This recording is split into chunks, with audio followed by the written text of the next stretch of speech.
पहिल्याच पावसात मुंबईची तुंबई झाले, यावरून विरोधकांनी सरकारला घेरलं आहे। पहिल्याच पावसात अवघ्या काही तासात भुयारी मेट्रोच्या स्थानकांचीही भयान अवस्था पाहायला मिळाली। महापालिकेनं कुठलीही पावसाळ्यापूर्वी तयारी केली नाही। मुंबई पालिकेनं एकाच पावसात शहर बुडवून दाखवलं असा आरोप आदित्य ठाकरे यांनी केला आहे।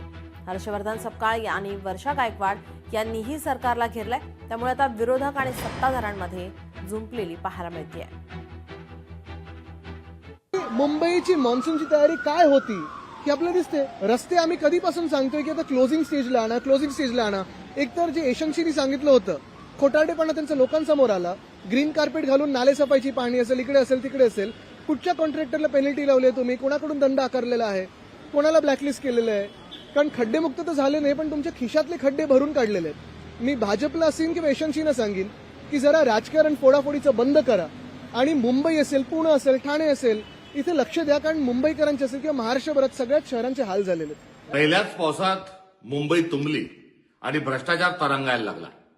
मुंबई महानगरपालिकेने एकंदरीत केलेला जो भ्रष्टाचार आहे तो आपल्या सगळ्यांच्या समक्ष या तुंबलेल्या मुंबईच्या अनुषंगानं लक्षात येतोय आणि त्याचा हा परिणाम आज मुंबई खोळंबलेली आहे। येणाऱ्या पूर्ण मान्सूनमध्ये तर मुंबईचे बेहाल होण्याची देखील शक्यता ही नाकारता येत नाही।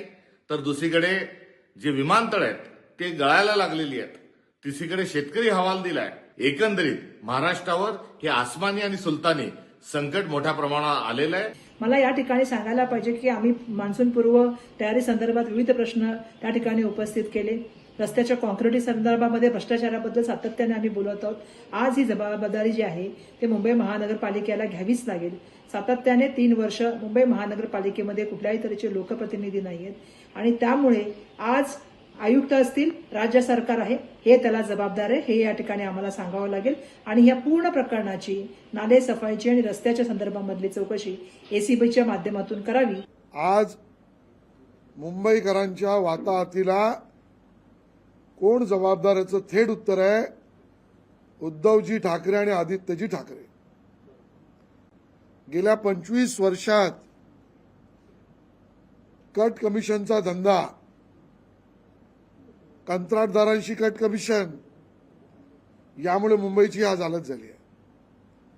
आणि त्यामुळे आदित्य ठाकरे यांची प्रेस कॉन्फरन्स म्हणजे चोर मचाये शोर। मागच्या 3 वर्षापासून यांनी मुंबईमध्ये अनेक ठिकाणी खड्डे खोदून ठेवले, रस्ते केलेले नाहीये। रस्त्याचं काम जे 3 वर्षापूर्वी डिक्लेअर केलं ते 25% काम झालेलं आहे आणि म्हणून हे परिणाम होणार। हे तर आदित्य साहेबांनी 8 दिवसापूर्वी सांगितलं की मुंबई तुंबणार आणि अजून तुंबणार मोठ्या प्रमाणावर। तर राज्य शासनाचा कारभार मुंबई लुटण्याचा आहे, मुंबईचे उद्योग बाहेर नेण्याचा आहे, मुंबईचे डिपॉझिट खर्च करण्याचा आहे, त्यांचे जे बगलबच्चे त्यांना निधी देण्याचा आहे। सरकारला हे माहिती असायला पाहिजे की आता पाऊस येणार आहे, त्याच्यावर खबरदारी केली पाहिजे, उपाययोजना केली पाहिजे। सरकारला घेणं देणं काय? सरकार आता फक्त लुटण्यामध्ये, महाराष्ट्र लुटण्यामध्ये मग्न आहे। लोकशाही मराठी ऐका, पहा, जागरूक रहा।